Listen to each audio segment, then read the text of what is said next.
Good morning.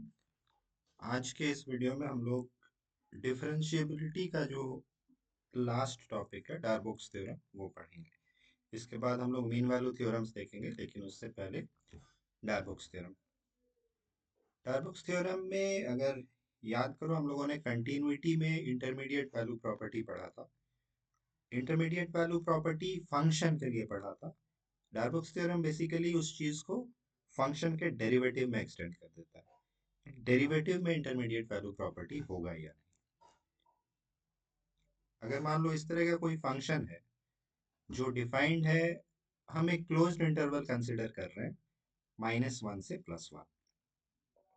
ठीक है। -1 पे अगर फंक्शन का वैल्यू देखो तो इट इज नेगेटिव। रेड वाला लाइन एक्स एक्सिस है, उससे नीचे है, तो नेगेटिव वैल्यू है फंक्शन का एट -1। एंड एट +1 पॉजिटिव है। तो अगर इस तरह का कोई फंक्शन हुआ, इंटरमीडिएट वैल्यू थ्योरम ये कहता है कि अगर एक function closed interval a b में कंटिन्यूअस है, एक एंड पॉइंट पे पॉजिटिव है, एक पे नेगेटिव है, तो कम से कम वो एक बार एक्स एक्सिस को कट करेगा, यानी फंक्शन का वैल्यू कम से कम एक बार जीरो हो जाएगा। मतलब ऐसा कुछ पॉइंट मिलेगा जहां पे फंक्शन एक्स एक्सिस को कट कर रहा है।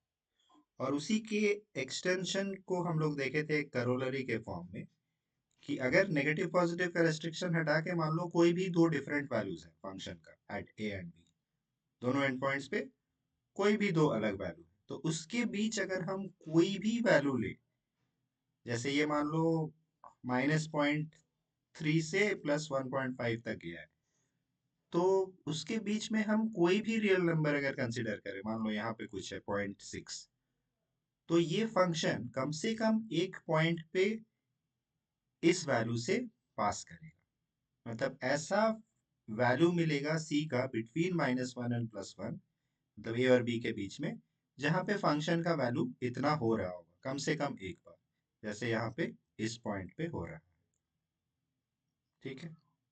उसी प्रूफ को एक्सटेंड करके हम लोगों ने ये किया था एज ए करोलरी। यहाँ पे भी लगभग हम सेम चीज करेंगे। डार्बोक्स थ्योरम ये कहता है कि सपोज एक फंक्शन है जो कि एक क्लोज्ड इंटरवल ए बी में डिफरेंशिएबल है, और उन दोनों पॉइंट्स पे जो डेरिवेटिव है वो अपोजिट साइन का है। ठीक है। दोनों एंड पॉइंट पे जो डेरिवेटिव है उसका साइन अपोजिट है, एक पॉजिटिव एक नेगेटिव। तो कम से कम एक पॉइंट ऐसा मिलेगा जहां डेरिवेटिव का वैल्यू जीरो हो जाएगा।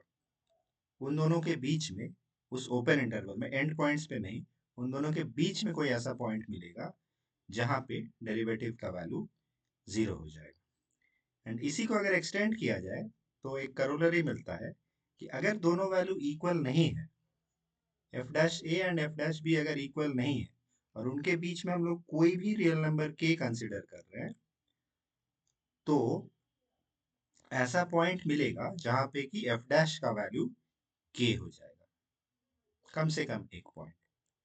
ठीक है। ये नीचे वाला ही एक्चुअली डार्बोक्स थ्योरम है, बट ऊपर वाले को प्रूफ किए बिना इसको प्रूफ नहीं करेंगे, तो इसलिए हम लोग दोनों को एक साथ कंसिडर कर रहे हैं। That is f dash assumes every value between f dash a and f dash b. दोनों के बीच में जो भी रियल नंबर होगा वो कम से कम एक बार इस डेरिवेटिव का वैल्यू जरूर होगा। इसका प्रूफ देखते हैं। मान लो इस तरह का फंक्शन जहां पे लेफ्ट हैंड पॉइंट पे फंक्शन का वैल्यू इंक्रीजिंग है। मान लो -1 से 2 तक डिफाइंड है एक क्लोज्ड इंटरवल। इस इंटरवल में ये डिफरेंशिएबल फंक्शन है, एंड लेफ्ट एंड पॉइंट पे ये इंक्रीज कर रहा है, मतलब उसका derivative will be greater than zero. Right and point पे ये डिक्रीज कर रहा है, यानी उसका डेरिवेटिव विल बी नेगेटिव। ठीक है। F dash a is greater than zero, f dash b is less than zero. Increasing function के लिए हम लोगों को पता है कि ए पे अगर पॉजिटिव है तो उसके राइट साइड में कम से कम एक छोटा इंटरवल मिलेगा जहां पे कि हर एक पॉइंट पे फंक्शन का वैल्यू ए से बड़ा होगा, तभी इंक्रीजिंग है। यानी कम से कम एक ऐसा इंटरवल मिलेगा, वहां पे देखो ग्राफ ऊपर जा रहा है, मतलब फंक्शन का वैल्यू जो एफ ऑफ ए था उससे तो बढ़ रहा है ना। एफ ऑफ ए अगर जीरो है तो उससे कुछ ज्यादा ही है राइट साइड में, लेफ्ट साइड में नहीं होगा पर राइट साइड में होगा। सिमिलरली अगर बी पे कंसिडर करो तो यहाँ पे क्या होगा, यहाँ पे नेगेटिव है मतलब घट रहा है, डिक्रीजिंग है, तो उसके लेफ्ट साइड के जो वैल्यूज होंगे वो ज्यादा होंगे, है ना। तो there exists h greater than 0 such that f of x का जो वैल्यू होगा वो f ऑफ a से बड़ा होगा, कम से कम एक छोटे इंटरवल a से a प्लस h के लिए। And similarly right hand side में f ऑफ b से छोटा होगा, f ऑफ b से बड़ा होगा left side, sorry left side. तो f of x will be greater than f of b for all x belonging to b minus h से b। ठीक है, इनको हम लोग 1 और 2 मान लेते हैं। इसी को यूज करके हम लोग कंट्राडिक्शन पे अराइव करेंगे। अब कंटिन्यूटी पढ़ते टाइम हम लोगों ने कुछ प्रॉपर्टीज पढ़े थे, एंड डिफरेंशिएबिलिटी का पहला प्रॉपर्टी ये था कि हर डिफरेंशिएबल फंक्शन कंटिन्यूअस, ये फंक्शन कंटिन्यूअस। अब कंटिन्यूटी के प्रॉपर्टीज को यूज करते हैं। जब कोई फंक्शन, हाँ, f कंटिन्यूअस है in closed interval a b में। अब हमको ये पता है कि जब कोई फंक्शन क्लोज्ड इंटरवल में कंटिन्यूअस होता है तो वो बाउंडेड भी होता है एंड अटेन्स इट्स बाउंड्स, यानी उसका सुप्रीमम इन्फीमम वो अटेन करेगा। ऐसा पॉइंट मिलेगा जहाँ पे जो भी सुप्रीमम का वैल्यू है वो फंक्शन का वैल्यू होगा। ये हम लोग प्रूव किए हैं कंटिन्यूटी में। ठीक है, तो सपोज इसका सुप्रीमम, इसका least upper bound capital M है। देखा जाए तो कहाँ पे सबसे ज्यादा वैल्यू हो रहा है, तो ऐसा पॉइंट सी मिलेगा जहां पे फंक्शन का वैल्यू m के इक्वल हो जाएगा। कंटिन्यूटी का प्रॉपर्टी था क्लोज्ड इंटरवल के लिए। ठीक है, ये मिल गया, इसको हम लोग 3 मान लेते हैं। मतलब ऐसा पॉइंट सी मिल रहा है जहां फंक्शन का वैल्यू उसके सुप्रीमम के इक्वल हो जा रहा है, मतलब उससे बड़ा नहीं होगा, ये अपर बाउंड है। अब देखो 1 एंड 2 क्या बोल रहा है कि x के a के राइट हैंड साइड में ऐसे पॉइंट्स है जहां फंक्शन का वैल्यू f ऑफ a से बड़ा होगा।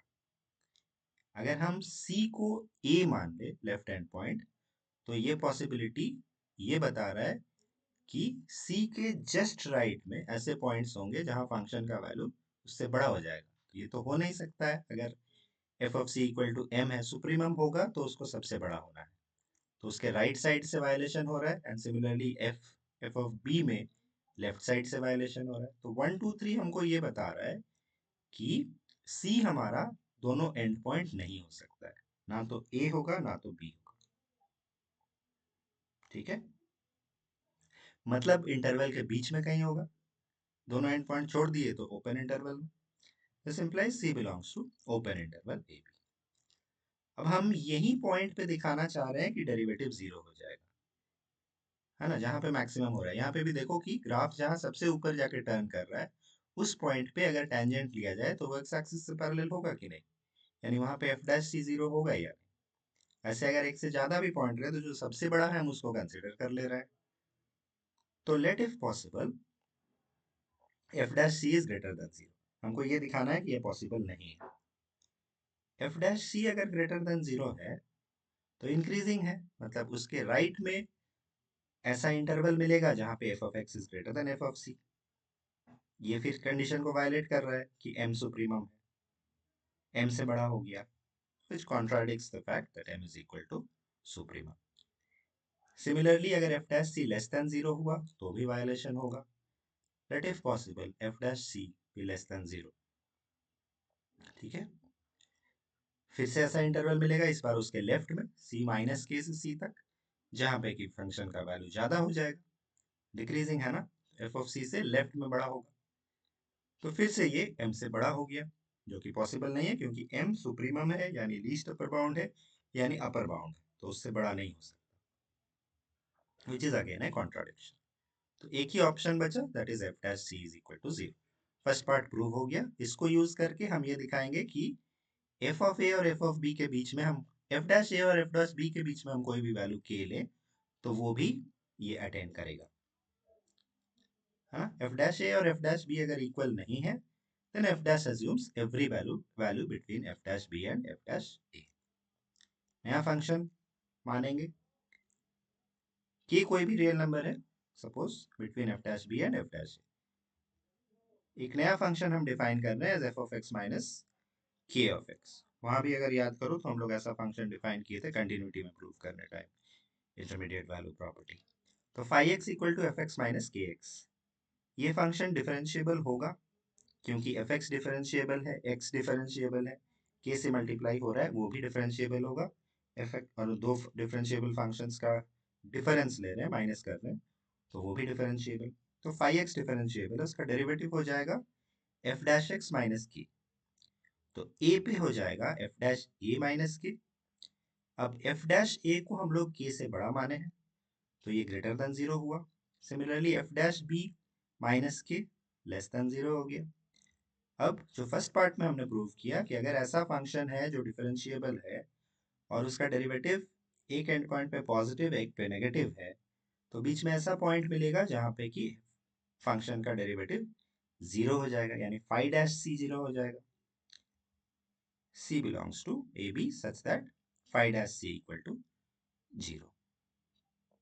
ठीक है, phi dash c equal to zero यानी f dash c minus k equal to zero, यानी कि f dash c equal to k. यही हमको दिखाना था कि ऐसा पॉइंट मिलेगा जहां पे इसका डेरिवेटिव का वैल्यू के इक्वल हो जाएगा। ठीक है, डायलॉग्स थ्योरम यही है, ध्यान में रखना कि ये डेरिवेटिव्स का इंटरमीडिएट वैल्यू प्रॉपर्टी है। ठीक है, थैंक यू।